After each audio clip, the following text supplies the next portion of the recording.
Welcome back to the channel. It's your girl Lori. I want to talk to you about how things will not change until you change them. Nothing changes until they change, right? But a total side note, I got my new planner for July, coming up July.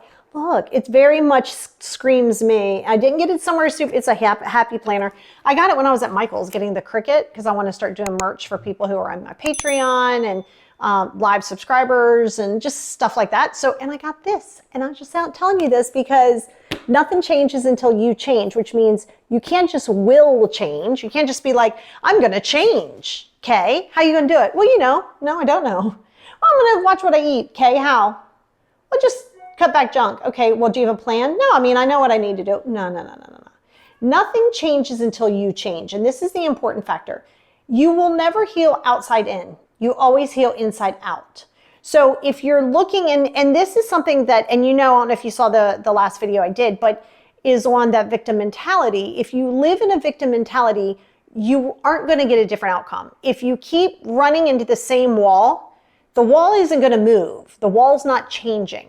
So where you get yourself caught up, especially when you don't have the tools or you haven't had the tools to heal your stuff, and sometimes you have the tools and you choose not to use them. That is a choice too, because if you go, like I said, you know how I am about my 5 journals. If you're like, I only want to do 1 journal, fine, that's still better than none, that's great. But if you want the full capacity, like there's a methodology to it and it takes time. So if you're not willing to make that change, then things are going to remain the same.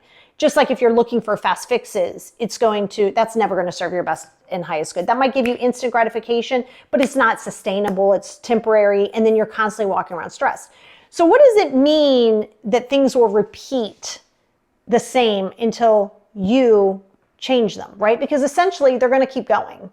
Literally, if you are saying to yourself this habit that has been formed, because essentially that's what we all live in, memories and habits, that's really what life is in the past. You know how we think about past things? Let's not make it deeper than it is. It's just memories and experiences, right? So, that's it. And so you have to understand that just because you repeat a cycle and you say, this is how I was raised, or this is what I was taught, okay, valid, that's a reason. Now that teeters into the excuse.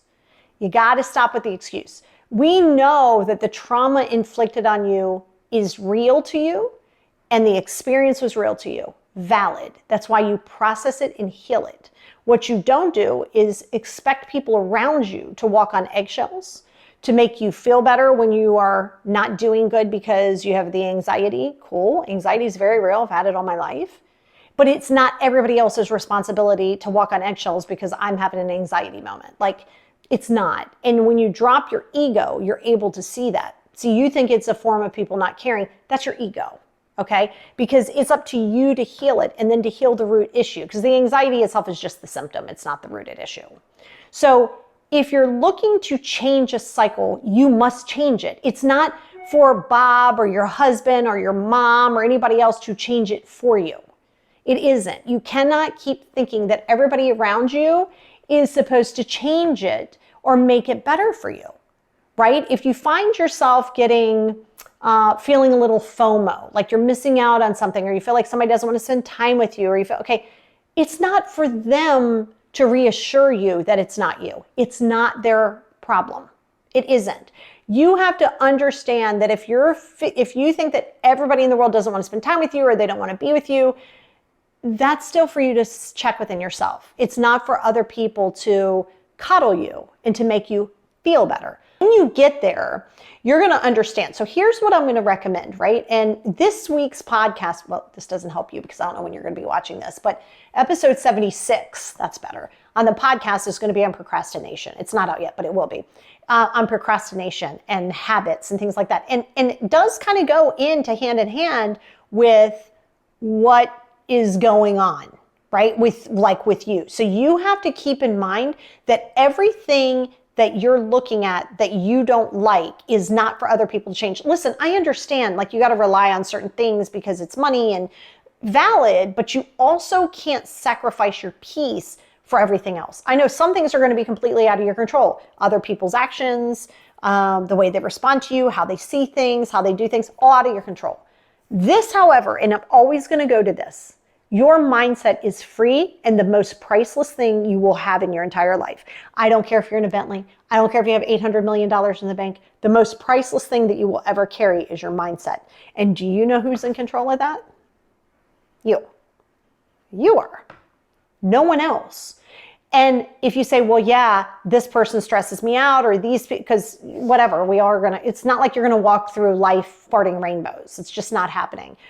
But you can't control what other people's actions are, but you can control the role that it plays in your life, right? And how much energy you give to that, trying to understand why they're not doing it your way, or expecting you out of people, or how you would respond, and all of that stuff.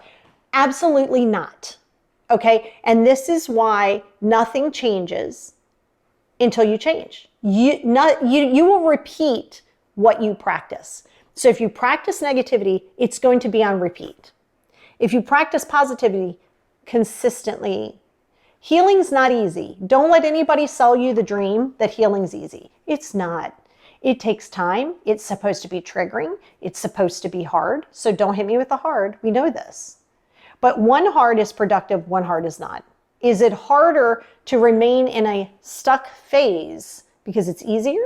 Or there's no productivity there? Or is it harder, or is it easier to face the hard that is productive, that shows you that there's a productivity there? That's your mindset to determine. But here is where you are going to struggle, is you're trying to hold on to everything around you, toxic or non-toxic, that the way it is, right? Because you're in this comfort zone. If you keep trying to hold on to what's easy and think that your life is supposed to be better without making any changes of your surroundings, the people in your life, including your spouse, including your parents, if you're not willing to make that change, you're not willing to change. And what you repeat will continue. So if you feel like you're constantly being dragged through the mud, or you're constantly being criticized, okay, we can't judge them. That's not them. That's not their issue. It's your issue for allowing it. And yes, you're allowing it. You must be okay with pissing people off. You must be okay with setting boundaries. You must be okay with respecting boundaries in which you don't like. You must be okay with allowing humans to be who they are, even if it doesn't vibe with you. If it doesn't vibe with you, you distance from it. You don't judge it. You don't try to change it. You are you. When you are there, that's how you know that you're in a healing growth. So remember, what you allow and what you repeat is exactly what you will get.